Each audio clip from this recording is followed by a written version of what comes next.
Assalamualaikum warahmatullahi wabarakatuh. Jumpa kembali dengan saya, Iis Torisa Utami. Semoga Anda tidak jenuh dan tidak bosan dengan saya. Kali ini kita akan membahas mengenai purchase order dan faktur. Namun sebelumnya, saya hanya sedikit akan membahas mengenai pertemuan sebelumnya mengenai surat pemberitahuan. Surat pemberitahuan pesanan.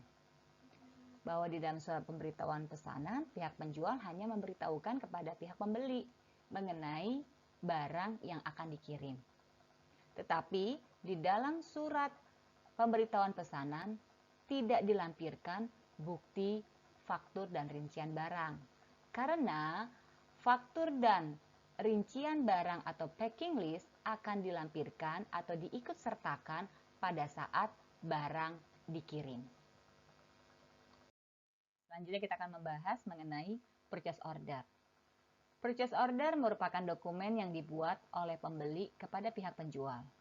Purchase order merupakan komitmen pembeli dalam melakukan pemesanan kepada pihak penjual. Keuntungan dari PO bagi pihak pembeli bahwa pihak pembeli dapat melakukan pemesanan secara langsung tanpa perlu melakukan pembayaran terlebih dahulu. Sedangkan keuntungan PO bagi pihak penjual bahwa pihak penjual dapat memberikan hutang atau pemesanan dengan pembayaran secara kredit tanpa harus memikirkan hal-hal resiko yang akan merugikan pihak penjual. Karena di dalam PO itu sendiri pihak pembeli sudah sepakat untuk melakukan kewajiban pembayaran. Selain itu, pihak pembeli juga sudah menerima barang atau jasa yang dikirimkan oleh pihak penjual. Berikut ini adalah contoh form purchase order. Kalian dapat mengamati satu persatu dari bagian-bagian form tersebut. Selanjutnya kita akan membahas mengenai faktur penjual dan faktur pembelian. Sekilas, faktur ini hampir sama. Yuk mari kita lihat perbedaannya. Faktur penjualan merupakan dokumen yang dibuat atau diberikan oleh supplier, vendor, atau penjual kepada pihak pembeli saat melakukan pengiriman barang atau penjualan barang. Formulir atau form dari faktur penjualan berisikan jenis barang yang dibeli, harga satuan, diskon atau potongan harga yang diberikan oleh pihak penjual atau vendor, dan total yang harus dibayarkan. Selanjutnya, tujuan utama dari faktur penjualan pertama sebagai catatan atau rekaman transaksi penjualan dan sebagai cara untuk mengetahui jumlah transaksi yang terjadi setiap harinya. Selain itu, jumlah pembayaran yang diterima dan jumlah piutang yang dimiliki oleh pihak penjual atau vendor atau supplier. Selanjutnya adalah faktur pembelian. Faktur pembelian merupakan dokumen yang dibuat setelah PO diterima atau dikonfirmasikan oleh kedua belah pihak, dalam hal ini penjual dan pembeli. Tujuan utama daripada faktur pembelian pertama sebagai dasar proses melakukan pengiriman pesanan oleh pihak penjual dan sebagai faktur penjualan yang diterima oleh pembeli. Berikut ini adalah contoh formulir atau form faktur pembelian. Anda bisa mengamati bagian-bagian dari formulir ini secara cermat.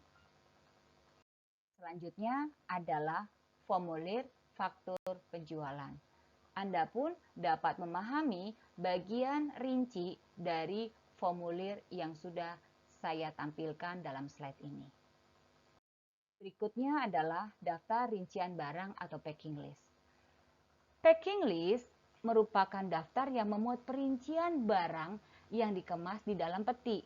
Packing list dibuat apabila barang dikemas atau dikepak atau dibungkus dan terdiri dari beberapa jenis pesanan atau pengepakan. Dalam pembuatannya harus didasarkan pada faktur invoice, yang artinya daftar rincian barang ini harus mengacu kepada faktur.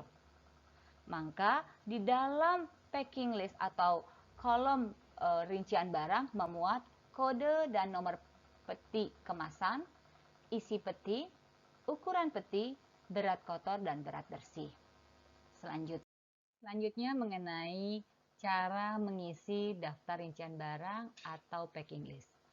Pada saat kita mengisi daftar rincian barang atau packing list, kita mengacu pada faktur atau invoice yang telah kita isi terlebih dahulu atau sebelumnya.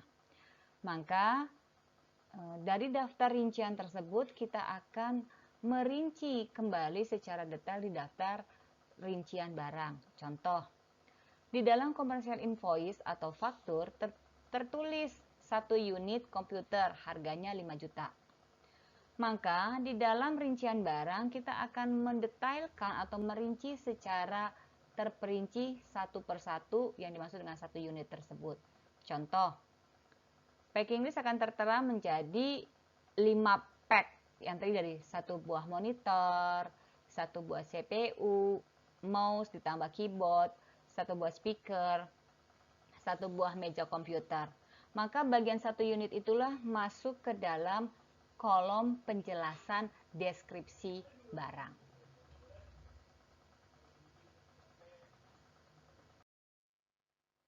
Ini contoh dari form packing list. Anda bisa mengamati secara cermat dan jeli bagian-bagian dari daftar rincian barang atau istilah lain packing list. Demikianlah paparan yang telah saya sampaikan mengenai purchase order, faktur, dan packing list. Semoga bermanfaat. Terima kasih. Wassalamualaikum warahmatullahi wabarakatuh.